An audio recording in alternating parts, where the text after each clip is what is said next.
છે આપણે તો કેટલી ચિંતા કરીએ, પણ આપણે ચિંતા કરવાની જરૂર નથી. કારણ ચિત્ત તું સિદ્ધને ચિંતા કરે, કૃષ્ણને કરવું હોય તે કરે. ચિત્ત તું સિદ્ધને ચિંતા ધરે, કૃષ્ણને કરવું હોય તે કરે. તું શા માટે ચિંતા કરે છે? કૃષ્ણને કરવું હશે તે કરશે તારા ભાગ્યમાં. ચિંતા ન કરવી. અને હું હંમેશા કહું છું, જ્યારે પણ દુઃખનો સમય આવે ત્યારે ચિંતા ન કરવી.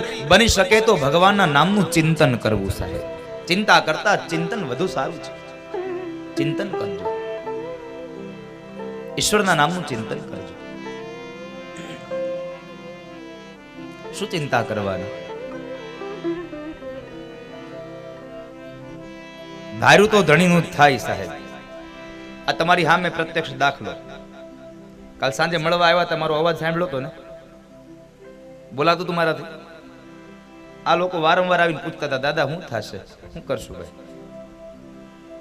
એક જ જવાબ રહ્યો છે સાહેબ, ધાર્યું તો મારા ધણીનું જ થશે. અહીંયા બેઠા પછી ખબર પડે શું થાય. તો બોલાવે તો પણ ઈ, અને મૂંગો રાખે તો ઈ.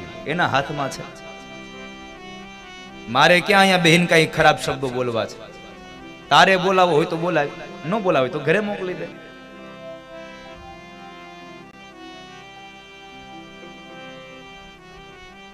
ભરોસો રાખજો સાહેબ. નરસિંહ મહેતાના દીકરા શામળિયાના લગ્ન, તમને પ્રસંગ આવ્યો છે, નાનો પ્રસંગ છે, કહી દઉં. જો કેટલો ભરોસો હોય.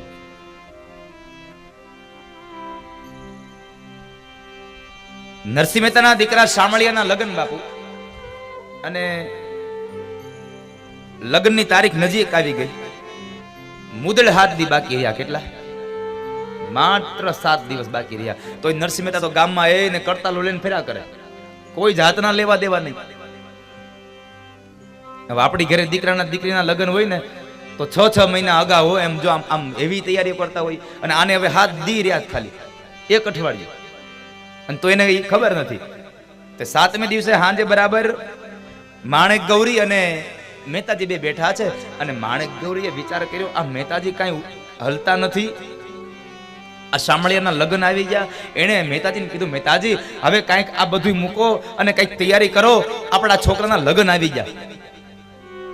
મહેતાજી શું કીધું ખબર છે?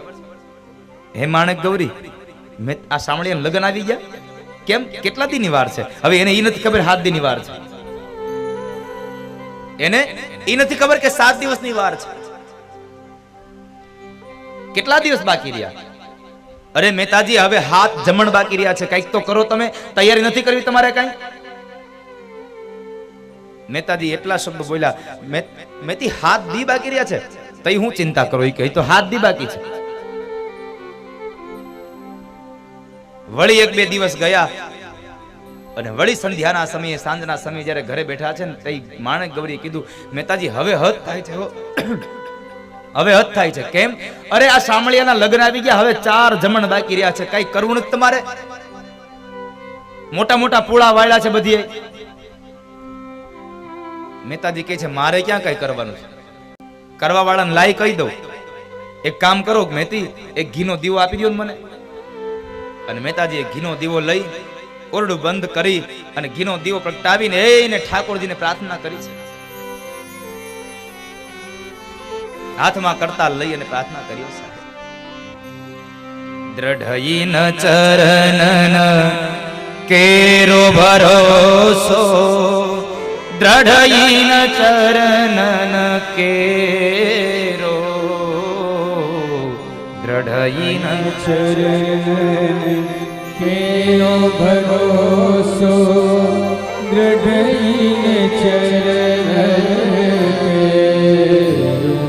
એને દ્રઢ વિશ્વાસ છે સાહેબ, ચરણમાં ભરોસો છે.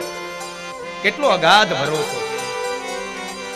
શામળિયાના લગ્નના 4થા દિવસની આગલી સંધ્યાએ, સાંજના સમયે મહેતાજીએ ઘીનો દીવો પ્રગટાવ્યો અને ભગવાનને પ્રાર્થના કરી. અને શું પ્રાર્થના કરી? મહેતાજી સીધા ઉપડ્યા કરતાલ સહિત સીધા વૈકુંઠમાં. મહેતાજી વૈકુંઠમાં ગયા. ભગવાન કહે છે, મહેતાજી અહીંયા અત્યારે શું છે આ બધું? બીજું તો કાંઈ નથી પ્રભુ, હું તો તમને આમંત્રણ આપવા આવ્યો છું. કેમ? એ કે તમારા શામળિયાનું લગ્ન છે, લ્યો આને કોણ પૂગે? તમારા શામળિયાના લગ્ન છે, એમ નથી કીધું મારા દીકરાના લગ્ન છે, આ તમારા શામળિયાના લગ્ન છે. હા તો બસ બીજું કાંઈ નહીં, તમારે જે કરવા હોય તે કરજો લગ્ન. હું આમંત્રણ દેવા આવ્યો છું. ભલે મહેતાજી લ્યો તો આવી જશું. આટલું કહીને મહેતાજી નીકળી ગયા. એક દિવસ બે દિવસ ગયા, હવે લગ્નની આડા માંડ બેદી રહ્યા, અને આ બાજુ મહેતાજી તો એને હરિનામ કીર્તનો, બીજું કઈ ન મળે. ભગવાનના નામ સિવાય કશું ન મળે.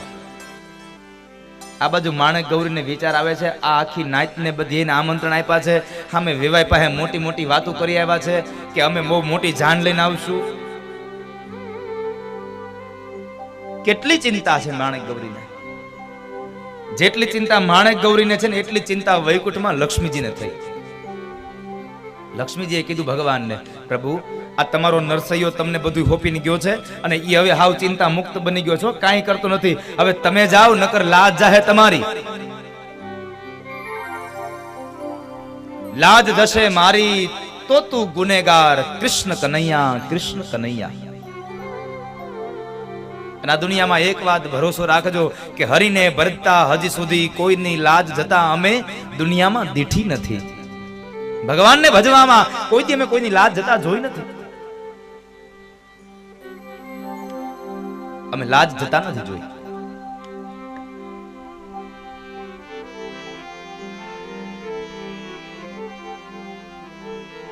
અને એ સમયે હવે હજી અહીંયા કોઈ જાતની તૈયારી નહીં હો. લક્ષ્મીજી કીધું એટલે એ જ સમયે ભગવાને અર્જુનને બોલાવ્યા. અર્જુન અહીંયા આવો. અર્જુન આવ્યા છે. હા પ્રભુ, કહું શું આજ્ઞા? જાઓ જુનાગઢ, આપણે નરસિંહ મહેતાના દીકરા શામળિયાના લગ્ન છે અને હજી રંગકામ બાકી છે. જાઓ તમે ધોળવા વાળા થઈને વયા જાઓ. 2 દિવસ અગાઉ અર્જુન આવ્યા છે જુનાગઢમાં. નરસિંહ મહેતાને ઘરે આવી દરવાજો ખટખટાવ્યો અને માણેક ગૌરીએ બરાબર દરવાજો ખોલ્યો. માણેક ગૌરી પૂછે છે, ભાઈ કોણ તમે? શું કામ હતું? અરે બા, હું રંગ ધોળવા વાળો. રંગ ધોળવા વાળા? અરે હા, હું રંગ ધોળવા વાળો આવ્યો છું. શું કરવાનું છે? ચૂનો લગાવવો છે, ડિસ્ટમ્બર લગાડવો છે, ઓઇલ પેન્ટ કરવો છે? માણેક મેતી મનમાં કહે છે, અહીંયા ચૂનાનો મેળ નથી ને આ ઓઇલ ને ડિસ્ટમ્બર ની વાતો કરે છે. આ બેયનો સંવાદ સાંભળી અને મહેતાજી બહાર ઓરડે આવ્યા. ઓરડામાંથી નીકળી અને બરાબર જે આંગણામાં આવે ને, જ્યાં દરવાજા આવે ને, ત્યાં તો અર્જુનને જોયા. ઓહો ઓહો કરવા માંડ્યા. અર્જુન કહે છે, મૂંગા રહેજો નકર બધું ખુલી જાય. મને ખબર છે તમને ઓળખી ગયા. નરસિંહ મહેતાને ચૂપ કર્યા. નરસિંહ મહેતાને પૂછે છે, મહેતાજી કેટલું રંગવાનું છે આપણે? મહેતાજી કહે છે, મારે તો આખું જુનાગઢ રંગાવવું છે. એક રાતમાં અર્જુને આખું જુનાગઢ રંગી નાખ્યું સાહેબ. આ તો ભગવાનનો મોકલે, શું વાર લાગે? અને આ સત્ય ઘટના છો, જરાય કાલ્પનિક નથી. આ સત્ય ઘટના બનેલી છે આ કલિકાલમાં.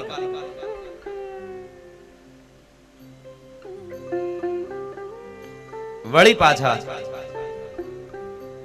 થોડો સમય વ્યતીત થયો, થોડા કલાકો ગયા અને આ બાજુ ભગવાને ઉદ્ધવને બોલાવ્યો. ઉદ્ધવ આવો. ઉદ્ધવ કહે છે, કહો પ્રભુ શું આજ્ઞા? તમે જાઓ અને નરસિંહ મહેતાને ત્યાં શામળિયાના લગ્ન છે, જાઓ સરસ મજાની રસોઈ બનાવો. હવે ઉદ્ધવ કે મેં કોઈ દી હાથમાં કોઈ દી તાવીથો નથી પકડ્યો અને મને તમે મોકલો છો? હા તમે જાઓ. ભગવાન એને હાથમાં કડછો પકડાયો. ઉદ્ધવજી આવ્યા. ઉદ્ધવે આવીને દરવાજો ખટખટાવ્યો. માણેક ગૌરીએ દરવાજો ખોલ્યો. વાતો કરે છે. ઉદ્ધવને માણેક ગૌરી પૂછ્યું, તમે કોણ ભાઈ? અરે બા, હું કંદોયો, રસોઈ વાળો, રસોઈ કરવા આવ્યો. રસોઈ કરવા આવ્યો. શું રસોઈ બનાવવાની છે? ત્યાં તો મહેતાજી આવ્યા. મહેતાજી ઉદ્ધવને ઓળખી ગયા, ભાવ વિભોર બની ગયા. ઉદ્ધવે ના પાડી કે મૂંગા રહેજો. મહેતાજી કઈ બોલતા નહીં. શું રસોઈ બનાવવાની છે બોલો? Great choices for the great you. Open your free DMAT account with કાજુ કતરી બનાવવાની છે, બદામ પાક બનાવવાનો છે, માલપુઆ બનાવવાના છે. શું બનાવવાનું બોલો? માણેક ગૌરી કહે છે, ઘરમાં સિંગદાણા નથી ને આ બદામ પાકની વાતો કરે છે.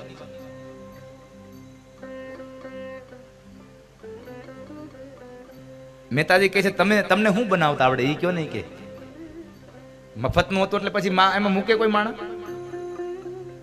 જ્યાં સુધી મફતનું મળતું હોય ત્યાં સુધી તો તમે વાત જ જવા દો, હારા લાઈનમાં ઉભા રહી જાય. જેના માટે આપણે કોઈ દી આપણું મગજ કામ ન કરે આવા માણસો લાઈનમાં ઉભા રહી જાય. મહેતાજી કહે છે મારે તો આખી જુનાગઢને જમાડવાનું, તમારથી થઈ જશે. એને સરસ મજાની રસોઈ બનાવી, જુનાગઢના બધા લોકોને જમાડ્યા, બધું થઈ ગયું. માંડવાનો દિવસ સંપન્ન થઈ ગયો. હવે બીજા દિવસે જાન લઈને જવાનું, આગલે દી સાંજે બધાઈને જાનમાં આવવાનું કીધું, પણ આખી નાગરી નાયત અટકીને ઊભી રહી. આપણે કોઈને જાનમાં જવાનું નથી, આપણે કોઈ જાનમાં નહીં જઈએ.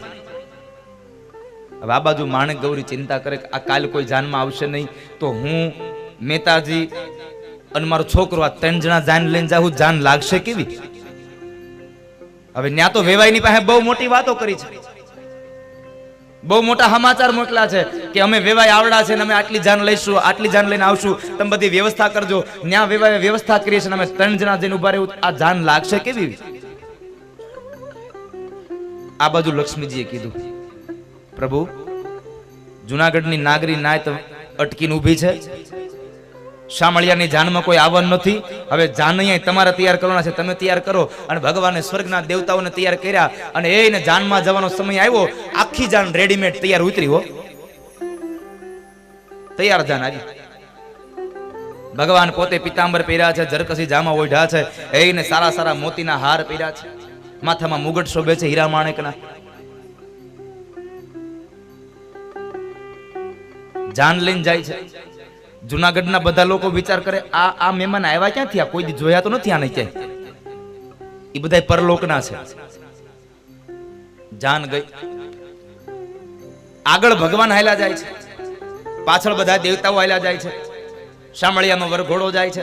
અને એ સમયમાં રિવાજ હતો કે વેવાઈ જ્યારે આપણા ઘરે આવે ને ત્યારે આંગણામાં પેલા એને ભેટવાનું અને શાલ ઓઢાડીને સન્માન કરવાનું, પછી જાન અંદર લઈ જાય. એટલે વેવાઈને મળવા સામે વેવાઈ આવ્યા હતા ત્યાં તો આગળ ભગવાનને જોઈ ગયા એટલે એને સરસ મજાના કપડા પહેર્યા હતા. એટલે એમ જ થાય ને કે આજ વરાજન બાપો હશે, અને આપણે વરાજન બાપોનો ઓળખો એટલે શું કરવાનું? ગમે ત્યાં ગોતવાનું. પાકીટ વાળો ક્યાં છે? નાનું એવું પાકીટ લઈને ફરતો હોય. એમાં શું હોય ખબર છે? ચાંદલાની બુક, હાથ ગણવાની બુક હોય. એમાં બીજું બધું ભૂલી જાય પણ હાથ ગણવાની બુક ન ભૂલે.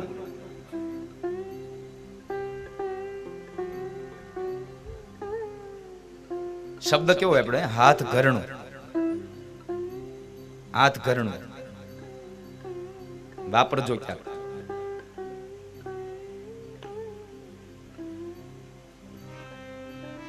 વેવાઈને થયું કે આ તો અમારા વેવાઈ જ હાલ્યા આવે છે. એકદમ દોડતા આવ્યા અને વેવાઈને શાલ ઉઠાડવા ગયા, જ્યાં ગળે મળવા ગયા ને ત્યાં ભગવાને કીધું અરે પણ ઉભા રહ્યો, હું તમારો વેવાઈ નથી.